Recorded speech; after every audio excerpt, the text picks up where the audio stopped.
여러분 안녕하세요. 기간조입니다. 모의고사 제8회 시작할게요.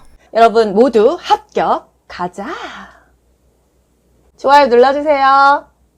마트에서 장난감을 사달라고 분노 발작을 일으키는 3세 아동에게는 진정될 때까지 무시하고 안전한지 살핀다.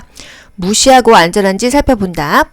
약물이 체내에서 생물학적 전환 과정을 거칠 때 대부분 어디에서 해독을 하죠? 간에서 해독을 하고 신장에서 배설이 됩니다. 성인의 1일 정상 소변량은요? 1500에서 2000cc. 맥주 한 잔이 500cc죠? 맥주 한 3-4잔 정도가 1일 정상 소변량이다.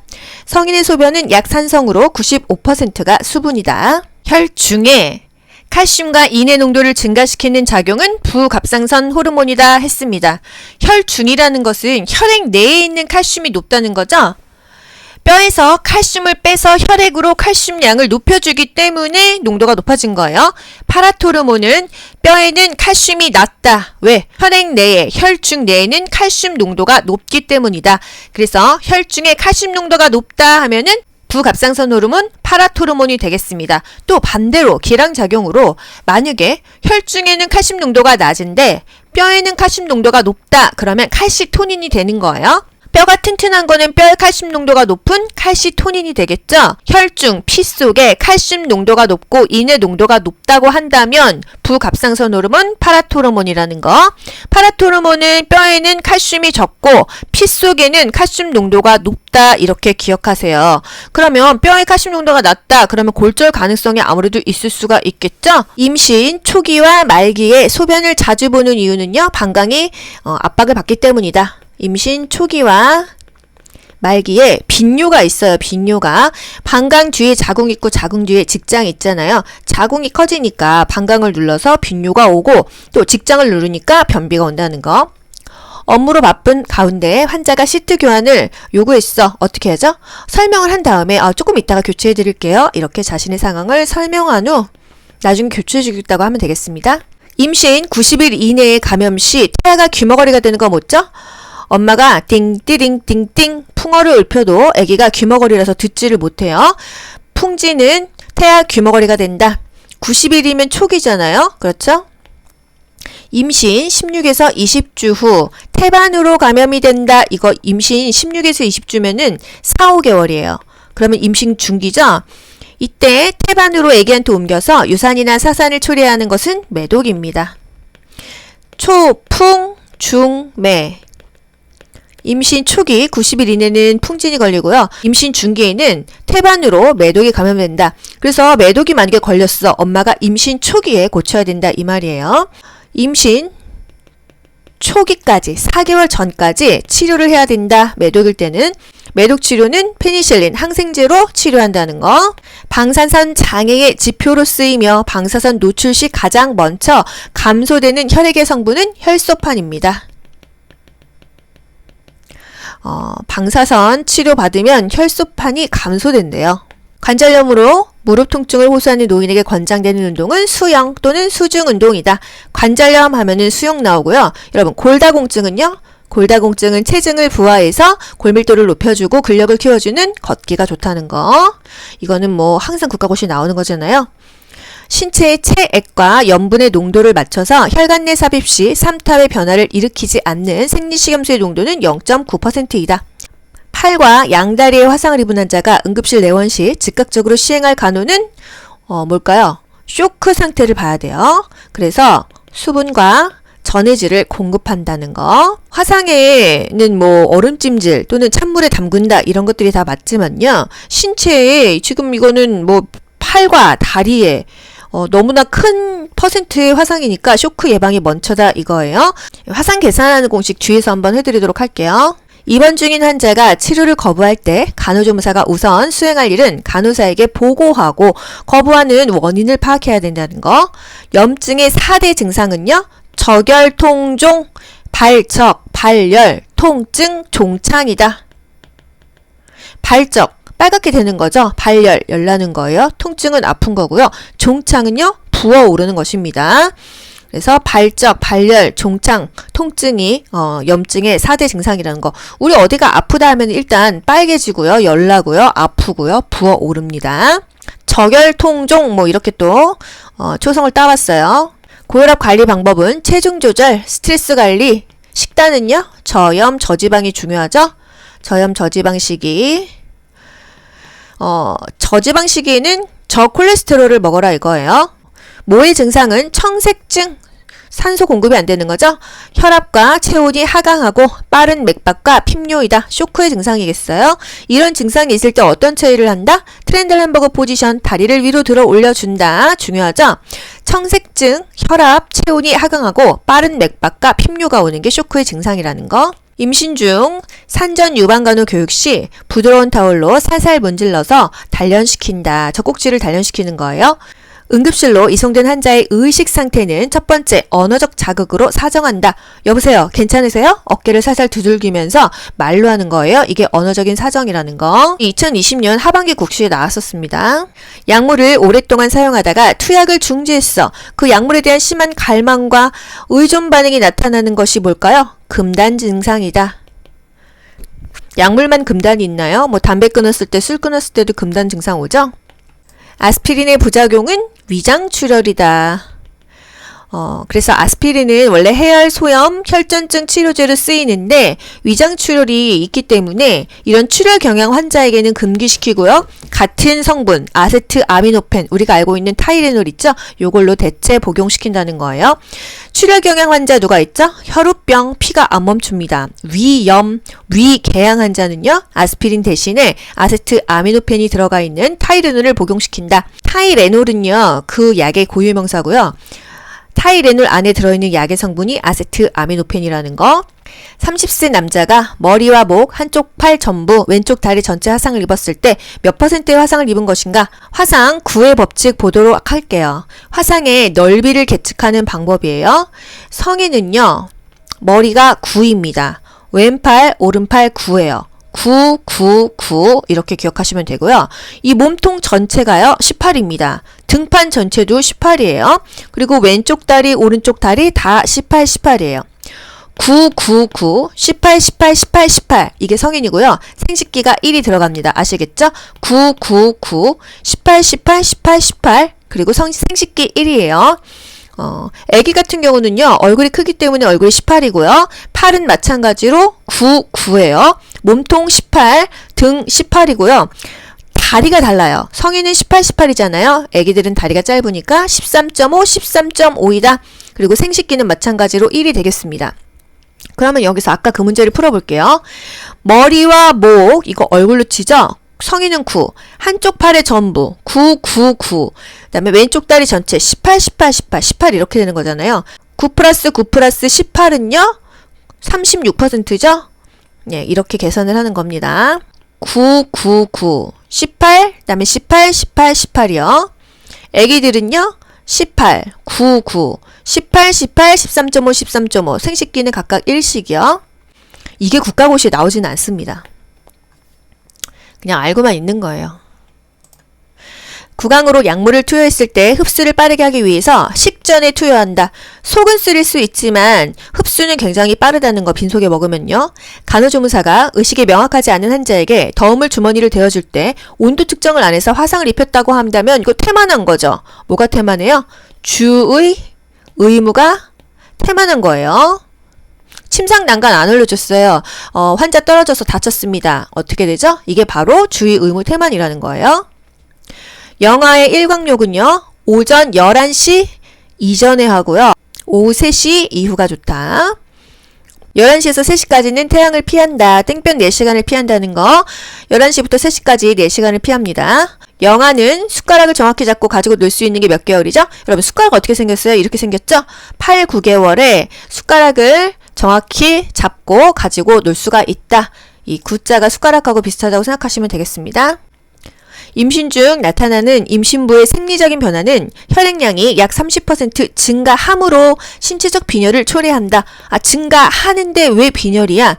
적혈구와 백혈구는 증가하지만 빈혈을 주관하는 헤모글로빈과 헤마토크리스가 낮아지기 때문에 증가해도 빈혈이 초래된다 이 얘기예요. 한 30% 증가하잖아요. 그래도 빈혈이 생긴다.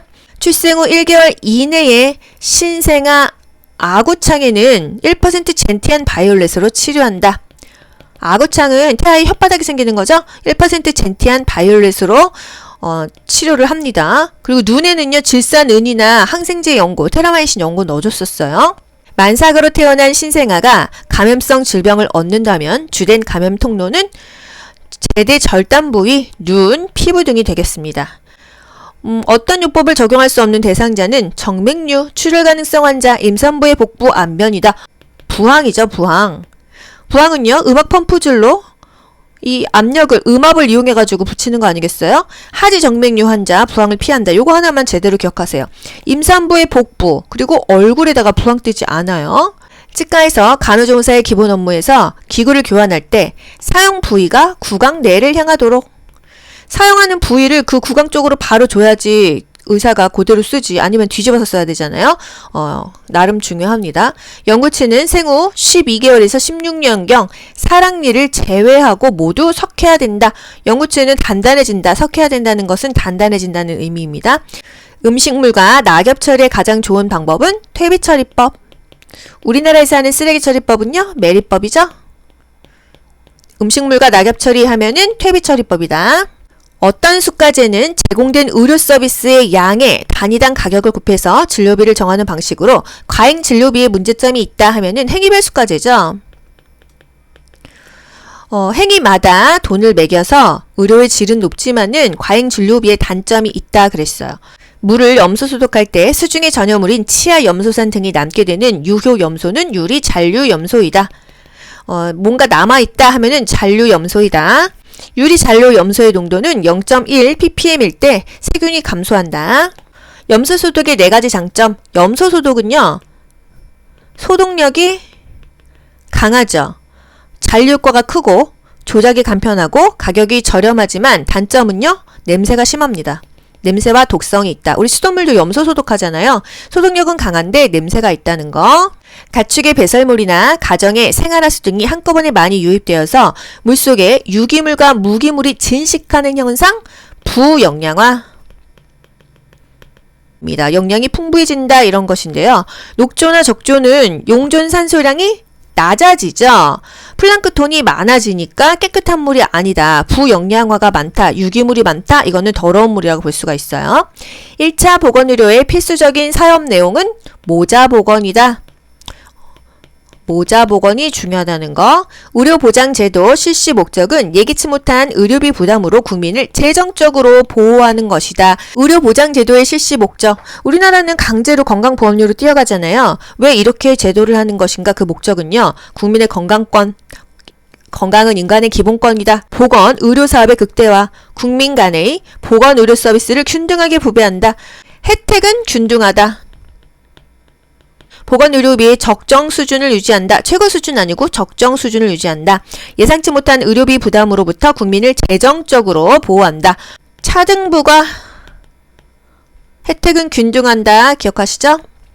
교량, 터널, 잠수 작업 등을 할 때 걸릴 수 있는 잠한병은 이게 밑으로 내려가는 병이에요. 고기압의 작업 후 급속히 감압이 이루어질 때 체내에 녹아있던 질소가스가 혈중으로 배출되어서 공기색전증을 일으킴으로 생긴다. 지하로 들어갑니다. 그러면 그 고기압이 굉장히 압력이 셌다가 서서히 이렇게 감압을 해야 되는데 급속히 감압되었을 때 걸리는 병이에요. 그래서 고기압의 작업입니다. 저기압이 아니고요. 하늘로 올라가는 게 저기압이고요. 이 땅 밑으로, 물 밑으로 들어가는 건 고기압이라는 거. 고산병, 항공병은 저기압 상태예요. 위로 올라가는 것은 저기압이라는 거. 저산소증을 일으키기 충분한 고도에 노출돼서 일어난다는 거. 바닷속은 고기압, 비행기 타면은 저기압이에요. 어떤 공기 오염의 지표로서 군집독을 발생시키는 요인은요? 군집독 하면 이산화탄소 아니겠습니까? 이산화탄소는 실내 공기 오염의 지표죠? 실외가 아니에요. 대기 오염의 지표이다 하면은 CO2는 여기서 사라집니다. 여러분 여기서 2차 대기 오염 물질 뭐 있었죠? OR 스케펜, OR 스케펜 기억나시죠? 2차 대기 오염 물질은 OR 스케펜이었고요. 실내 공기 오염 물질이 바로 이산화탄소예요. 그래서 만약에 대기 오염 물질에 이산화탄소가 있으면 이거는 탈락입니다. 음료수의 수질 기준 항목 중에서 수질오염과 분변 오염의 지표로서 옳은 것은 대장균. 분변 오염의 지표, 분변, 똥 아닙니까? 똥은 어디서 나와요? 똥구멍에서 나오죠? 이 똥에서 대장균이 있어요. 대장균은 1cc에 한 마리도 나오면 안 됩니다. 우리 똥물 먹으면 안 되잖아요. 비교해서 일반 세균은 1cc에 100마리 이하면 괜찮다. 우리 손에도 웬만한 세균들이 있지 않습니까? 일반 세균은 괜찮지만 대장균은 똥균이라서 먹으면 안 된다는 거예요. 유해물질 관리 방법 중에서 가장 기본적이고 우선적인 것으로 효과적이다. 그리고 우수하다 하는 거 뭐예요? 체인지 하는 거. 대치, 제거요. 같은 말이에요. 대치, 제거. 그냥 바꿔주는 게 가장 좋다. 유리병이 있다면 철제병으로, 분무식이 있다고 한다면 흡착식으로 바꿔주는 게 가장 좋다는 거예요. 이상 기압에 의한 직업병 한번 볼게요. 고기압에 폭로됐다 하면은 밑으로 들어가는 것입니다. 감압병이에요. 그 고기압의 압력에서 너무 급속하게 감압됐을 때 병에 걸린다. 교량, 터널, 잠수작업, 행엽병 이게 바로 밑으로 들어가는 고기압병, 감압병이다. 또 저기압은 위로 올라갈 때 생기죠. 고산병, 항공병, 등반가, 비행기 조종사에게 생깁니다. 저기압에 폭로돼서 생긴다는 거. 바닷속은 고기압 때문에, 비행기 타면은 저기압 때문에 직업병이 생긴다. 소음에 의한 직업성 난청 이거는 뭐 모르셔도 되겠습니다. 1차 보건의료의 개념은 보편적으로 지역사회의 주된 건강 문제를 관리한다. 뭐가 단백질이 변질된 거죠? 이거 뭐 알아야 돼요? 발탄, 부단, 산지, 변당지 알아야 돼요. 부단이잖아요. 부패는요? 단백질이 변질된 것이다. 발탄, 발효는 탄수화물. 우리 뭐 식혜, 그리고 동동주, 막걸리 같은 거 발효된 거잖아요. 탄수화물이 발효된 것이다. 쌀 발효된 거잖아요. 또 부단, 단백질이 변질된 것은 부패했다는 거. 산지, 지방이 변질된 것은 산패고요. 당질과 지방질, 질자가 들어가죠. 요게 변질되면은 변패입니다. 발탄, 부단, 산지, 변당지. 이거 모르면 이 문제를 맞출 수가 없어요. 국가고시용은 아닙니다. 부양비는 총 부양비가 있고요. 노인 부양비가 있고 유소년 부양비가 있습니다. 부양비는 돈 버는 사람이 돈 안 버는 사람을 부양하는 거예요. A에 대한 B, A분의 B라는 의미예요. 경제활동 인구에 대한 돈 버는 사람에 대한 비경제활동 인구의 B, 돈 안 버는 사람의 B, 돈 버는 사람에 대한 돈 안 버는 사람의 B, 돈 버는 사람에 대한 돈 안 버는 사람의 B, A분의 B 이렇게 올라갑니다. 돈 버는 사람 분의 돈 안 버는 사람, 이게 바로 부양비라는 거예요. 노년 부양비의 분자는 65세 이상의 인구수이다. 구하고자 하는 값이 항상 분자로 올라갑니다. 볼게요. 우리나라 인구 변화는 노령화 지수가 높다. 또 노인 인구가 많은 나라가 노인 부양비가 높고 노령화 사회일수록 총 부양비가 높다 그랬어요. 총 부양비 공식은 중요하죠. 돈 버는 사람이 15에서 64세예요. 분에 돈 안 버는 사람을 분자에 올립니다. 돈 안 버는 사람 유소년 0에서 14세 인구 플러스 노인 인구죠. 65세 이상의 인구 곱하기 100 하면은 총 부양비 공식이에요. 노년 부양비는요. 마찬가지로 돈 버는 사람이 분모로 들어가고요. 이 노년이 분자로 들어갑니다. 노령화 지수는요. 여기는 돈 버는 사람이란 얘기가 없어요. 노령화는 애기들 분의 노인 곱하기 100 이게 공식이 되겠습니다. 우리나라는 노령화 지수가 올라가고 치매 유병률도 증가하고 총 부양비가 올라가고 좋지 않은 것들이 다 올라간다는 거예요. 투베르클린 반응검사 양성으로 판명이 된 사람에게 우선적으로 조치할 사항은요. 흉부 엑스레이의 직접 촬영이다. 음성일 때는요. BCG 접종을 합니다. 그리고 양성일 때 결핵균에 노출된 경험이 있다 이렇게 말할 수가 있어요. 지역사회 정신건강은 포괄적이고 통합적인 접근으로 지역사회 내에 수행되는 모든 활동을 의미한다. 간호조무사의 가정방문 시 보건간호사의 지도감독 아래 계획된 가정을 방문한다. 지역사회 간호사업의 목적은 가족의 자가 건강관리 능력 향상이다. 스스로 건강해라 이거죠.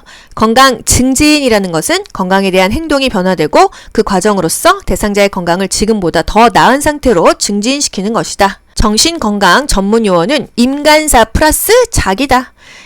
임상심리사, 간, 정신건강 간호사, 정신건강 사회복지사, 또 정신건강 작업치료사가 플러스가 됐어요. 원래는 임간사가 정신건강 전문 요원이었는데 작업치료사가 플러스 됐다는 거예요. 임간사, 임상심리사, 간호사, 사회복지사 거기다가 작업치료사가 플러스 됐다는 거. 낮병원 프로그램은 유병기간이 3, 4개월 미만이고 우리 보기에는 6개월이 미만이다 이렇게 나오잖아요. 틀려요. 3, 4알 미만이고 폭식과 구토가 없으면서 가족들이 협조적인 경우에는 성공적이라는 거. 6개월 이상은 치료가 필요하지 재활이 아니랍니다. 활동성 결핵 환자가 기침할 때 입으로 가려고 했다. 그렇다면 감염 회로 중에서 뭐냐? 이 균이 탈출하는 경로를 막았죠? 탈출구입니다. 병이 걸린 사람이 마스크 꼈어. 이거는 탈출구예요. 환자가 마스크를 꼈다. 이거는 탈출구고요.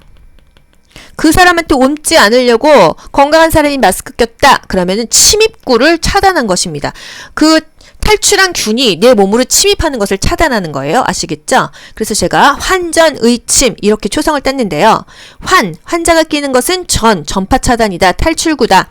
또 의사가 안 옮으려고 끼는 것은 침입구의 차단이다. 이렇게요. 감염병의 6요소, 병원체가 바이러스예요. 이게 병원체가 살고 있는 장소. 예를 들어서 활동성 결핵 환자 몸속에서 살고 있다고 한다면 이게 바로 이 사람이 병원소가 되는 거예요.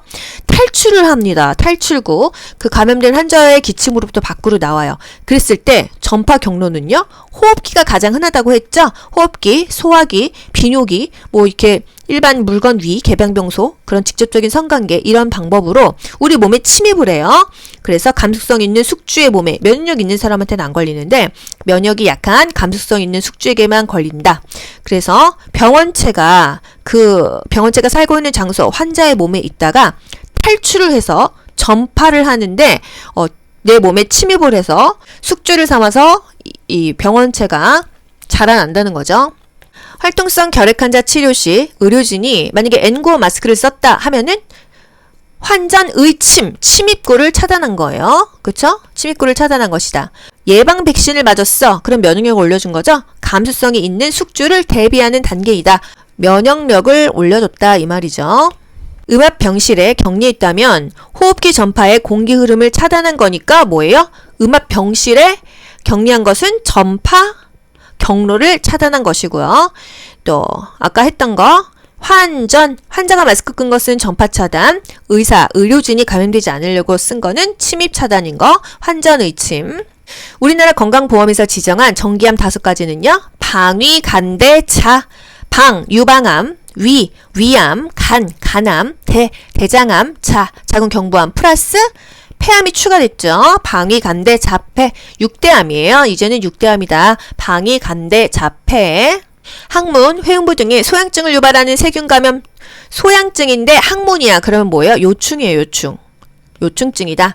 구강보건법상 수돗물 불소농도 조정사업의 상수도 사업소장 업무는 불소 투입 담당자의 안전관리이다. 감염병의 예방 및 관리에 관한 법률상 결핵 예방접종 후 이상 반응자의 명부 보관은 10년입니다. 10년.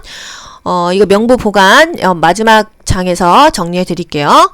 보건소장이 보관하죠. 유황 절제 수술 후 재활 운동은 손으로 벽 기어오르기 괜찮다. 수술 부위 유압 촉진, 피부 조직이 잘 부착되도록 압박 드레싱을 해준다. 유방 절제술 후에 간호가 있습니다. 이게 과거 국시에 나왔었기 때문에 짚어드려요. 주먹 쥐고 손 펴는 운동 좋고요. 머리 빗기, 세수하기, 로프 돌리기, 벽 오르기, 어깨 운동. 유방을 절제했으면 어깨나 이 가슴 부위가 다 불편하기 때문에 이런 운동을 합니다. 벽 오르기, 로프 돌리기, 어깨 운동. 유방암 자가 검진 시기. 생리가 끝나고 2에서 7일 후 유방이 가장 부드러울 때 검진을 하는데요. 폐경 여성은 일정한 날을 정해서 합니다. 밖에서 안쪽으로 이렇게 두 번째, 세 번째, 네 번째 손가락 첫째 마디로 눌러보는 거예요. 멍울, 통증, 분비물, 함몰, 주름, 습진, 피부 세균 변화가 있는지를 한번 살펴봅니다. 위 절제술 후 덤핑 신드롬을 예방하기 위해서 고지방식이를 제공한다. 위암 환자들이 이제 위를 절제했어요. 위를 절제하게 되면은 이게 음식물을 먹으면 이 위를 지나서 천천히 소화흡수돼서 내려와야 되는데 위가 짧다 보니까 그냥 먹자마자 쌉니다. 그게 바로 급속 이동 증후군. 급하게 이동하는 거예요. 덤핑 신드롬. 덤핑한다. 밑으로 떨어진다 이 얘기죠. 위 절제 수술 후 식후 5에서 30분 사이 밥 먹고 5분, 빠르면 5분, 늦어도 30분 안에 음식물이 급속히 그냥 똥오줌으로 나옵니다. 그래서 어떤 시기를 하냐? 고지방을 먹어요. 왜? 소화 시간이 느리니까 늦게 내려가라고요. 저탄수화물을 먹어요. 왜? 입에서는 소화효소 프티알린이 나와서 빨리빨리 소화가 되니까 탄수화물은 빨리 소화가 된다. 그래서 저탄수화물을 먹어라 이겁니다. 당연히 저수분이죠. 그리고 국 같은 거 먹지 않고 밥 먹기 30분 전에 물 안 먹고 밥 먹고 30분 후에도 물 안 먹습니다. 누워서 먹어라 웬만하면. 얼마나 싸는 게 절실하면 누워서 먹겠어요. 횡화위, 축이 누워서 먹어라. 옆으로 이렇게 누워가지고 고개라도 돌리고 먹어라 이런 거예요. 여기서 가장 중요한 거. 위절제 수술 환자는 비타민 B12, 코발라민이 흡수되지가 않아요. 그래서 악성 빈혈이 생긴다. 위를 다 잘라냈기 때문에 위에서 비타민 B12, 코발라민이 흡수가 되지 않습니다. 그래서 악성 빈혈이 생긴다는 거. 비타민 B12는 악성 빈혈하고 연결되잖아요. 이게 중요한 거예요. 국가고시에 여러 번 나왔었습니다. 산욕기 6에서 8주죠? 성관계도 6에서 8주 하고요. 통모경만 4에서 6주로 조금 빨랐어요. 산욕기는 수유부와 초산부가 산욕기가 짧다. 상처 치유와 염증 감소를 위해서 자욕을 해라. 수유부, 젖을 먹이면 산욕기가 짧아요. 자궁이 수축돼서. 초산부가 더 산욕기가 짧다고 했어요. 초산부는 자궁 경관이 완전히 개대되었을 때 분만실로 이동하고요. 경산부는 6에서 8cm만 열려도 갑자기 확 열리기 때문에 이때 이동을 한다는 거. 병원 환경 중에서 환자에게 불안감을 조성시키는 요인은 병원 용어의 이해 부족 이런 것도 있고 또 사생활이 결여돼 있잖아요. 만약에 6인실이야. 이 안에서 뭐 속옷 갈아입기도 어렵고 전화통화하기도 어렵고 사생활이 결여되어 있다. 역할이 박탈되어 있다. 기간제 환자분 이렇게 하지. 이 사람이 밖에서 어떤 무슨 사장이었는지 회장이었는지 알게 뭐야. 그쵸? 규칙의 국역화. 그냥 매일 아침 7시, 12시, 6시에 밥 먹으세요 이러고 10시 안에 취침하세요 이러잖아요. 다 규격화되어 있다. 사회적으로 격리되어 있고 뭔가 비인간적인 느낌 때문에 병원 안에서는 굉장히 환자가 불안감을 유발할 수 있다는 거. 이물질에 의해서 기도가 폐쇄된 환자에게 실시하는 응급처치는 두 견갑골 사이를 강하게 친다. 이게 뭐예요? 하임 리히법이죠. 굉장히 중요합니다. 복부와 이 배꼽 중간 명치를 쿡쿡쿡 후상방으로 밀어 올리면서 이 질식되어 있을 때 의식이 있다고 한다면 뒤에서 그렇게 잡아 당겨주고요. 의식이 없다고 하면 똑바로 눕힌 상태에서 고개만 옆으로 돌리고 같은 부위를 밀어 올려주죠. 침상에 침구가 구김이 생겼을 때 욕창이 발생하지 않도록 팽팽하게 당기는 이유는요. 압력을 방지하는 거예요. 바닥이 평평하지 않고 이렇게 울퉁불퉁하다고 하면 그 압력 때문에 피부가 욕창이 생길 수 있다. 무의식 환자나 전신 마취 수술 후 환자에게 체위 변경은 폐와 순환기 합병증 예방에 효과를 준다. 이 문제는 뭐 맨날 나오고 있지 않습니까? 위관 영양 요 문제도 또 질문 많이 주셨는데요. 위관 영양 넣기 전에 미온수를 한 30cc 넣잖아요. 전후로 넣습니다. 전후로. 아시겠죠? 그리고 1분에 50ml 까지만 넣고 그 이상 넣지 않아요. 탈수나 설사를 유발할 수 있기 때문이에요. 그리고 미온수를 넣었었고요. 비위관의 위치는 매 급식 전에 항상 폐인지 위에 들어갔는지를 확인을 해야 된다고 했고 음식물을 뽑아봤다면 다시 재주입해 줬어야 되잖아요. 수분과 전해질을 공급해야 되니까요. 그리고 영양백의 높이는 한 1m 생각하시면 되는데 30에서 50cm 정도이다. 그래서 뭐 보기에 뭐 70cm이다 그랬으면 그게 꼭 틀렸다고 말할 수는 없지만 다른 보기가 맞는지 틀렸는지를 확인하시면 되겠어요. 항상 미온수는 전후로 넣는다. 이게 30이던 60이던 크게 이 양이 중요한 거는 아니에요. 미온수를 넣는다. 위관을 넣기 전과 후로 30에서 60cc 정도를 넣는다. 영양백은 당연히 우리 몸보다 위에 있어야 되죠. 우리 몸보다 낮게 있어야 되는 것은 소변 주머니밖에 없습니다. 수술 부위 드레싱 교환 시 상처 소독법은 깨끗한 곳에서 더러운 곳으로 또는 안에서 밖으로 한다는 거. 상처 소독의 원칙 최근 그림으로 국가고시에 나왔었어요. 깨끗한 쪽에서 더러운 쪽으로 한다. 중심에서 가장자리 쪽으로, 안에서 밖으로, 위에서 아래로, 상처에서 피부 쪽으로, 절개 부위 쪽에서 배관액 쪽으로 이렇게 원을 그리면서 닦는다 그랬습니다. 환자에게 항생제 투여 전에 알레르기 반응을 확인하는 주사 방법은 내 아이디는 피 내주사죠. 노인 환자가 위 내시경을 받기 위해서 의치를 빼놓았다면 올바른 의치 관리 방법은 세척한 의치는 컵에 담고 이름표를 붙인다. 의치는 찬물에 담그는 게 중요했었죠. 그리고 의치를 세척할 때는요. 깨지지 않게 밑에 수건을 깔아둔다.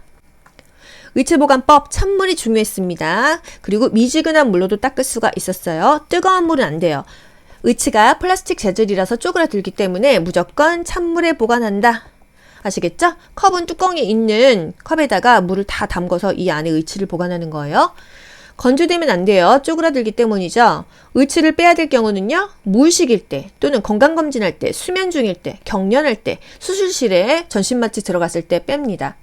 의치를 닦는 동안은요. 세면대에 수건을 깔아 넣어서 떨어져도 이게 쿠션이 있으면은 깨지지 않겠죠. 틀니가 비싸기 때문에 관리법도 시험에 잘 나오죠. 약물의 효과를 신속하게 얻을 수 있는 순서는 정근피경이다. 정맥이 가장 빠르고 그 다음에 근육주사, 그 다음에 피하주사, 경구로 하는 것이 가장 약발이 늦다는 거예요.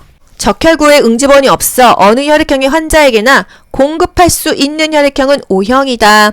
맞는 공혈자 O형은요. A형한테, B형한테, AB형한테도 줄 수가 있다. 만능 수혈자 AB형은 다 받을 수가 있다는 거죠. 만능 공혈자 O형, 만능 수혈자 B형. 창상으로 복부 출혈이 심한 환자에게 가장 먼저 할 응급처치는 출혈 부위의 압박이다. 직접 압박하는 게 가장 중요합니다. 피가 칼칼 나면 직접 압박을 하셔야 돼요. 경구약 처방을 투약 거부하는 환자는 투약을 보류하고 거부 이유를 보고한다. 어떤 수술했을 때 후두신경 손상 여부를 확인하기 위해서 말을 시켜볼까요? 갑상선 절제술입니다. 갑상선을 절제했을 때 후두신경이 손상됐는지를 알기 위해서 말을 시켜봅니다. 보통 갑상선 수술 많이 하잖아요. 말을 시켜본다. 왜? 후두신경이 손상돼서 말을 못하는지 알아보기 위해서. 갑상선 기능 저하증은 티록신 결핍 시 성인에게 점액수존, 어린이에게 크레틴병을 유발한다. 티록신은 요오드에 많죠? 갑상선 기능 항진증 환자는 더위를 참지 못하고 땀이 많으므로 시원한 환경을 제공하고 피부 간도를 한다. 항진증 환자가 땀이 많이 나는 거예요. 갑상선 기능 항진증은요. 식욕은 좋지만 체중이 쭉쭉 빠집니다. 눈이 좀 튀어나와요. 안구가 돌출된다. 또 빈맥, 안정시에도 심장이 빠르게 뛰고요. 땀이 많이 납니다. 발한, 또 설사가 많이 나겠죠. 땀나고 설사를 한다는 거. 항진증은요. 많이 먹어도 살이 빠진다. 이걸 기억하셔야 돼요. 살이 빠진다. 저하증은요. 먹는 게 없는데 살이 찝니다. 그래서 이거를 비교를 하셔야 돼요. 귀 수술 환자는 침상 안정을 하는데 하루 이틀을 합니다. 재채기, 기침, 코푸기를 금한다. 이 압력이 있으면은 이 수술한 부위를 조심해야 된다. 눈도 마찬가지였죠. 수술한 쪽은 위쪽으로 한다. 수위. 고상지두 증상이 나타나는 호흡기계 질환은 기폐폐폐이다. 기관지 확장증, 폐기종, 폐농량, 폐암이다. 폐기종, 폐농량, 폐암이다. 폐기종의 기억, 폐농량의 니은, 폐암의 이응, 이 순서이에요. 고상지두가 뭐예요? 이 손가락이 곰봉 모양으로 뭉뚝해져요. 산소 부족 증상으로 손가락에 이렇게 고상지두 증상이 나타납니다. 이렇게 뭉뚝해집니다. 기관지 확장증, 폐기종, 폐농량, 폐암이 고상지두가 나타난다는 거. 여러분 이거 비교해 드릴게요. 체혈전 건강진단하는 것과 부적격 혈액에서 검사하는 항목이 달라요. 일단 어떤 게 부적격 혈액이냐 했을 때 ABC, TB, ALT가 부적격 혈액이다.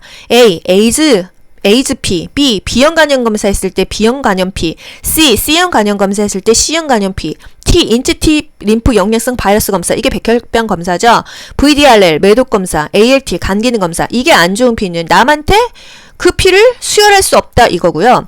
체혈은 피를 뽑는 거잖아요. 이 건강진단, 이게 뭐가 차이가 있냐 물어보셨는데 일단 내가 누군가의 피를 뽑으려고 할 때는 이 헌혈하는 사람의 건강을 체크해야 될 거 아니에요? 문진, 시진, 촉진하고 바이탈 재고, 그 사람의 체중을 측정합니다.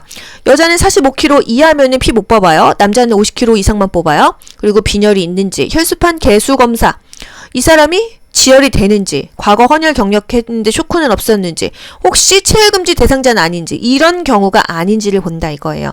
그래서 헌혈을 하려는 사람에게는 이런 검사를 하고요. 또 수혈을 해줘야 하는 사람에게는 이 피가 적합한지 부적합한지 적격 여부에 대해서 통과된 피만 줘야겠죠. 이 차이를 아시겠죠? 기록의 보존기간 최근 국시에 나왔기 때문에 짚어드릴게요. 10년, 그리고 5년, 2년, 3년 있습니다. 10년은 의사급에서 보존해야 되는 거죠. 진료기록부, 수술기록부, 예방접종기록, 그리고 피해 관련된 기록은 10년 보관하고요. 직원들이 보관해야 되는 거, 간호사, 조산사, 강사선사, 임상병리사급에서 보관해야 될 거 뭐 있죠? 간호기록부, 가정간호기록부, 이것도 마찬가지로 간호기록부죠. 환자의 명부, 조산기록부, 방사선 사진, 검사소견기록부, 이런 거는 다 5년 보관한다는 거. 우리 처방전은 2년 보관합니다. 아시겠죠?